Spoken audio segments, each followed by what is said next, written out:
أنا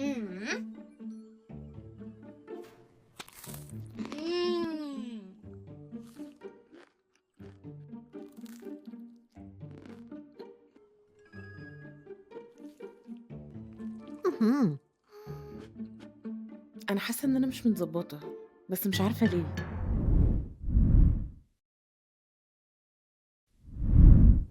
دكتور اسلام، عامل ايه؟ ازيك يا علا؟ الحمد لله كله كويس. ايه الاخبار؟ ايه رايك في اللي احنا شفناه من شويه ده؟ والله يعني انا شايف ان بدايتنا بالفطار بالسكريات دي في حد ذاتها مشكله. يعني انا شايفه ان في حامل عايشه حياتها هنا على الاخر، يعني ولا اكن وحلويات وحاجات بالظبط. كده. لا ده صعب جدا جدا. خلينا نقول ان الحامل المفروض ان هي تفطر وتاكل نظام غذائي معين. تمام. فطارنا بالسكريات عامه ده بيرفع سكر الدم، فبالتالي بيرفع الانسولين معانا، فالحامل بتحس بهبوط فجاه.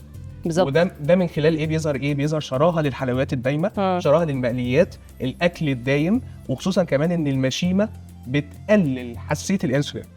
فانا كده عندي حساسيه الانسولين قليله، فالموضوع لو زاد السكر وان انا اكلت ودخلت شراهه الحلويات ودخلت في السكريات ده هيزود معايا السكر، فبالتالي ممكن يؤدي لا قدر الله سكر حمل. فطار بقى على كرواسون وكيك والكلام ده كله اللي حامل ما ينفعش. احنا لازم نظام غذائي.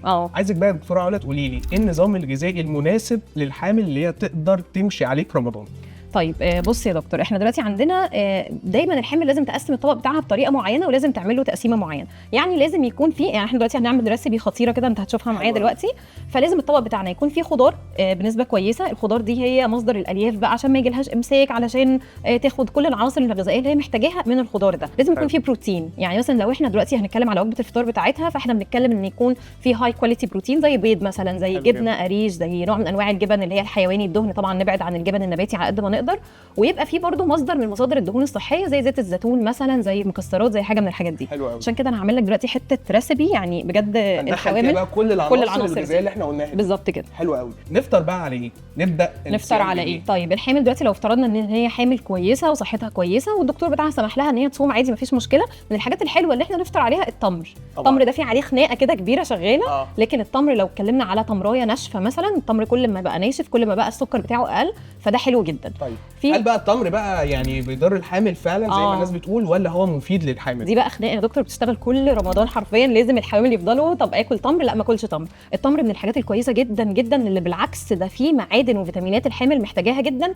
بس هم لما يعني ربطناها بالايه القرانيه، لما ربنا سبحانه وتعالى قال وهزي اليك بجذع النخله، كان يقصد هنا ان التمر علشان يديها طاقه، علشان تعرف بقى الام المخاض والولاده والكلام ده كله، مش علشان هو بيسبب اجهاض.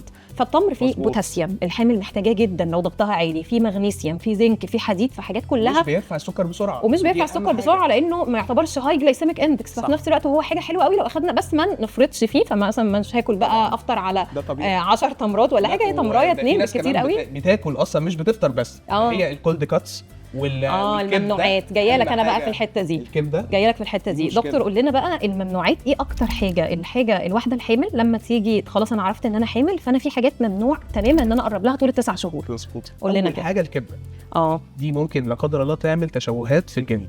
رقم 1. رقم 2 اللحوم المصنعه بجميع انواعها. تمام. الصوصات بجميع انواعها، لان الصوصات دي بتبقى مزوده بزيوت مهدرجه بلس سكر كتير، بالتالي هيعلي لي السكر. عندنا ايه كمان؟ شيبسيات، مقليات، حلويات. عشان كده احنا دايما بنقول ان احنا نبدل العناصر الغذائيه اللي احنا محتاجينها، سواء مثلا دي ابيض من دي الحبه الكامله، تمام، دي شوفان، دي اللوز، الحاجات اللي مش بترفع سكر الدم قوي ونقدر ان احنا ندخلها في الحلويات. تمام. عشان كده يا دكتور احنا هنعمل دلوقتي، هشتغل معاك وانت واحنا بنسال بعض كده، هشتغل معاك نبدا نعمل الريسيبي بتاعتنا دي. ماشي. طيب عارف ان الحوامل يا دكتور اسلام بيبقوا دايما عندهم مشتهيين قوي قوي الشيبسيات والحاجات اللي هي الحوادق والحاجات المسكره والكلام ده كله. عارف ده؟ عارفه ايه السبب؟ طب قول لنا ايه السبب يا دكتور؟ السبب عارف، احنا طبعا بيحصل عندنا في فتره الحمل لخبطه في الهرمونات والكلام ده كله. مظبوط. فبيحصل ارتفاع في هرمون الاستروجين والبروجسترون، فدول بيعملوا عارف بيفرزوا بقى اللي هم مسؤولين عن افراز بقى الدوبامين والسيروتونين اللي هم اصلا بيسببوا السعاده. مزبوط. فدايما الحامل دايما بتميل ان هي دايما بتبقى عايزه الحاجات دي بسبب لخبطه الهرمونات في الفتره دي. تمام. اقول لك انا بقى نعالجه ازاي، او نقلل الموضوع بتاع التوتر والقلق والشرايط السكريات والحلويات اللي بيبقى عند الحامل دي. تمام. نقلله ازاي؟ في عندنا حاجتين. تمام. النظام الغذائي ايوه، والتمارين البسيطه جدا اللي شدتها قليله. ودي من احسن الحاجات اللي بتقدر ان هي تحسن من المزاج عند الحامل. تمام. يعني عندنا مثلا تمرين زي اليوجا، اليوجا مهم جدا بالنسبه للحامل. بالظبط. التمارين بتاعه الام اسفل الظهر، تمارين الحوض، الحاجات دي كلها مفيده جدا للحامل. بلس كمان الانظمه الغذائيه اللي تقدر تدخلها او العناصر اللي تقدر تدخلها في نظامها الغذائي، زي ايه؟ زي الكاكاو الخام وزي الدارك شوكليت اللي بتحسن او بتزود التريبتوفان او هرمون السعاده عند الحامل. تمام، صح كده؟ حلو قوي. خلينا بقى نتكلم عن حاجه عن الحوامل شويه، ويمكن في ناس كتير بتسال عليها. تمام. البي ام اس. طيب بص يا دكتور، البي ام اس دي فتره مش موجوده بقى عند الحوامل، احنا بنتكلم دلوقتي على البنات عموما.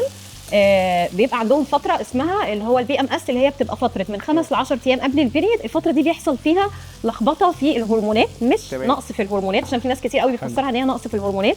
فالفتره دي بتبقى البنت فيها بتبقى عصبيه، في اكتئاب، في توتر، بتبقى جسمها تعبان، جسمها مرهق. بيبقى سببه ايه الرئيسي بقى يا دكتور؟ ان احنا بيبقى عندنا نقص في الفيتامينات والمعادن، نقص في الهرمون. التوتر عندنا بيبقى عالي جدا.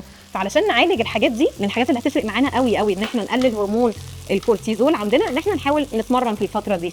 نحاول مثلا نشوف ايه النقص عندنا. غالبا الواحده دي بتبقى عندها نقص مثلا في البوتاسيوم، نقص في فيتامين بي 12، نقص في المغنيسيوم، نقص في فيتامين دي. فلازم تشوف ايه النقص عندها، الحاجه اللي ناقصه عندها، وتبدا ان هي تعالجها. بجد بيفرق جدا جدا. المكملات برضه يا دكتور مهمه جدا، ان احنا ندخل الفيتامينز المعينه سواء من الاكل او المكملات اللي احنا قادرين ان احنا ناخدها. طب احنا دلوقتي بقى في عزومات، وانت عارفه رمضان فيه عزومات كتير. فانا هقول لك بقى يا دكتوره علا حل نقدر ان احنا نروح العزومات وما نحرمش نفسنا.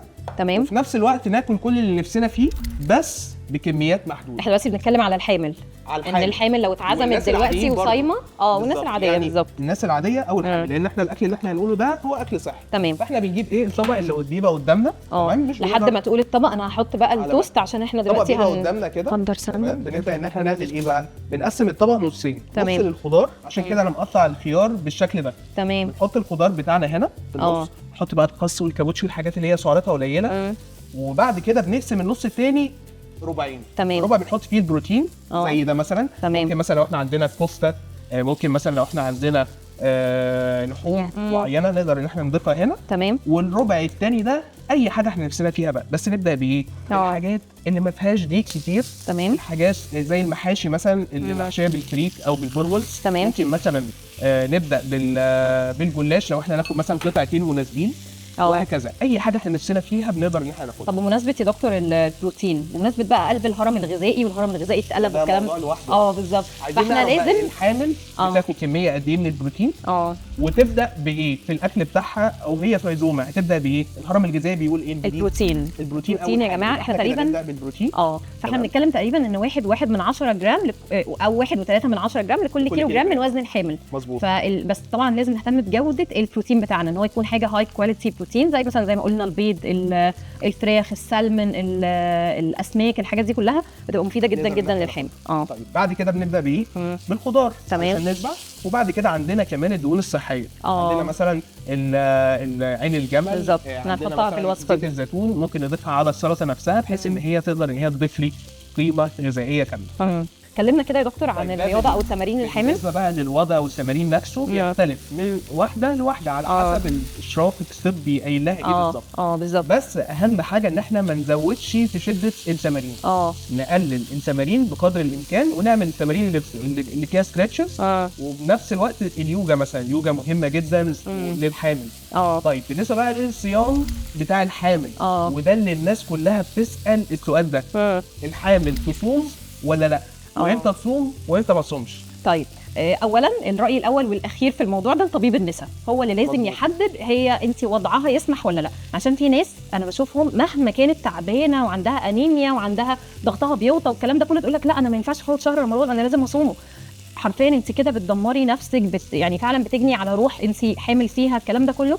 فاحنا لازم من الاول الدكتور يتاكد ان انت حالتي مستقره، يتاكد ان انا تحاليلي كويسه، يتاكد ان انا صحتي العامه كويسه، ضغطي كويس، وصحه الجنين كمان، وصحه الجنين كويسه، وزني ووزنه والكلام ده كله. بالظبط. وما يكونش الحامل كمان عندها انيميا. بالظبط كده. فبالتالي هي لازم تعمل تشيك على نفسها وتتابع مع الطبيب. بالظبط. وايفن لو الدكتور بتاعها قال لها ان هي تصوم عادي يا دكتور، هي تجرب نفسها. انا صمت يوم الثاني لقيت نفسي مجهده جدا، خلاص افطري يعني، انت ربنا مديكي رخصه في الوقت ده. ومهم قوي قوي بقى واحنا بنصوم بالذات الحوامل ان الترطيب انت عارف ان احنا بنفضل قاعدين فتره اراوند مثلا 12 13 ساعه صايمين مش بنشرب ميه، فمجرد ان احنا اذان المغرب يأذن لازم ان احنا نبدا نرطب جسمنا بقى بالميه بالزبادي بالمشروبات العشبيه الكلام ده كله عشاننا وعلشان المفاصل كمان بالظبط كده. عشان الجنين كمان. طيب في بقى حاجه مهمه جدا، المكملات بالنسبه للحامل، هل هي تمشي من نفسها بدون اشراف طبي على مكملات، ولا هي تبدا ان هي مثلا الاشراف الطبي اللي موجود؟ اهم حاجه طبعا احنا لازم، هي بتعمل لها تحاليل الاول، وفي حاجات ثوابت في الحوامل طبعا بناخدها، لكن لازم يتعمل لها التحاليل بتاعتها ونتشيك عليها نشوف ايه الحاجه اللي ناقصاها وناخدها، مش مجرد انا حامل فباخد فيتامينات وخلاص. بس طبعا اهم حاجه اللي دي فعلا بناخدها من اول يوم انا بعرف فيه ان انا حامل، الفوليك اسيد مهم جدا جدا يا دكتور، علشان يقلل لا قدر الله او يمنع التشوهات اللي بتحصل الشهور الاولى بالظبط كده. بقى الكالسيوم والحديد والاوميجا 3 والمغنيسيوم والكلام ده كله على حسب بقى الوضع بتاع الحامل. تمام. طيب احنا كده وصلنا انا كده متهيألي دي استوت خلاص، احنا دلوقتي كده خلصنا. بص بقى انت قطع دي علشان دلوقتي نبدا بقى نجهز الطبق بتاعنا. احطها لك هنا. اوكي. عايزين نقطعها. عايزين يا دكتور علا نتكلم ان الترطيب مش بس ميه، احنا ممكن ناخد حاجات فيها الياف وميه. زي ايه؟ زي الخيار بالظبط، خيار الكابوتشا، الحاجات دي كلها من الحاجات الحلوه قوي. الحاجات دي برضو مفيده جدا بالظبط ان احنا ناخدها. طيب احنا كده على فكره التوست بتاعنا اتحمص اهو. تمام. تعالى بقى اقول لك هنعمل ايه. السلطه زي ما قلنا لسه بنقول من شويه، الخضار قد ايه مهم للحامل، فنبدا ناخد يعني كبري طبق الخضار بتاعك على قد ما تقدري، نحط عليه اي نوع خضار بقى عندك الموجود عندك. احنا دلوقتي اللي هنعملها دي سلطه كده فيها تقريبا كل انواع الخضار اللي احنا عايزينه، انتوا بقى حطوا الخضار براحتكم يعني. لو احسن حاجه يا دكتور علا انك اخترتي صدور الدجاج، بتبقى سعراتها اقل صح؟ الدهون فيها اقل والدهون كمان فيها اقل. والتتبيله كمان ما فيهاش املاح كتير. احنا تبلناها بتوم باودر وبصل باودر وملح وفلفل وملح صغير قوي، وقدرنا ان احنا نستبدل التوابل اللي موجوده بشويه ايه بالتوابل اللي هي البابريكا والحاجات دي بالظبط. احنا هنحط هنا شويه ملح شويه فلفل. نتبل السلطه دي بشويه بابريكا برضو، لا بلاش بابريكا، احنا حاطين بابريكا على الفراخ اصلا. نحط كمان ليمون خطير. يلا بينا هننزل بقى الحاجات دي كلها في البوله. ماشي اوكي. البوله اهي، نزلي بقى الخضار وانا هنزل في صدور الدجاج. هنحط عليه الفراخ. اوكي. انزل بالصدور بتاعتنا، ده كده مصدر البروتين اللي في الوجبه دي. تمام. هنحط عليها ايه بقى يا دكتور؟ هنحط عليها حاجه كده خطيره بجد ومليانه معادن وفيتامينات وجسم الحامل محتاجها، البامكن سيدز او بذور اليقطين. ده كنز. فظيعه بجد يعني. كفايه الاوميجا 3 اللي فيه، كفايه المغنيسيوم بالظبط، كفايه كمان الزنك اللي موجود فيه، لا والالياف اللي بتشبعنا، ومناسبه جدا جدا للناس اللي عندها مقاومه انسولين. ده حقيقي فعلا، ما بيعليش السكر بسرعه، وبالتالي بيشبعني لاطول فتره ممكنه. كمان ايه بقى الدهون الصحيه، المكسرات يا جماعه بجد قد ايه مفيده بطريقه للحامل او لغير الحامل كمان. مزبوط. يعني بتبقى حاجه مفيده جدا. هحط رشه زيت زيتون بسيطه على الوش كده برضو، يبقى حطينا استنى اصبر بقى استنى. هنقطع التوست دلوقتي. بص بقى هنقلب بقى الكلام ده كله مع بعضه. حلو قوي يعني شكلها وريحتها لذيذه. تعال بص بقى هنعمل ايه دلوقتي. هنجيب بقى السكينه بتاعتنا وهنقطع التوست. بص التوست ده احنا حمصناه، يعني نبدأ نقطعه بالشكل ده. ممكن بقى نعمله يعني زي ما تحب كده. حلو جدا. نحط بقى فيه السلطة بتاعتنا، وفي نفس الوقت هيبقى فيها بقى البروتين بتاعنا. يعني مش عايزه اقول لك اعمل لك واحده يعني وجبه كومبو. بالظبط. يعني دخلنا فيها كل حاجه والحاجات اللي احنا محتاجينها. وفي نفس الوقت هي الحامل كده كده هتشبع. ليه بقى؟ لان احنا قطعنا الاجزاء. كل ما احنا بنقطع الحاجه الاجزاء اكتر، مش هقول اصغر، كل ما العين خلاص شافت ان انا هشبع. بالظبط. ودي مهمه جدا. بالظبط. وطبعا نهتم جدا جدا بجزئيه النشويات، ان احنا مش عايزين نديها دقيق ابيض، عايزين طبعا. يعني لو دخلتي مصدر نشويات في اكلك حاولي دايما تبقى نشويات كومبلكس كارب او نشويات معقده. زي مثلا التوست ده احنا مختارينه توست معمول من الحبوب الكامله، ممكن برضو يبقى من الشوفان، ممكن يبقى براون توست. وكده عملنا وصفه صحيه. دي كانت وصفه صحيه من سلسله وصفات صحيه هتشوفوها في بودكاست الحلو مش حلو برعايه مستشفيات اندلسيه.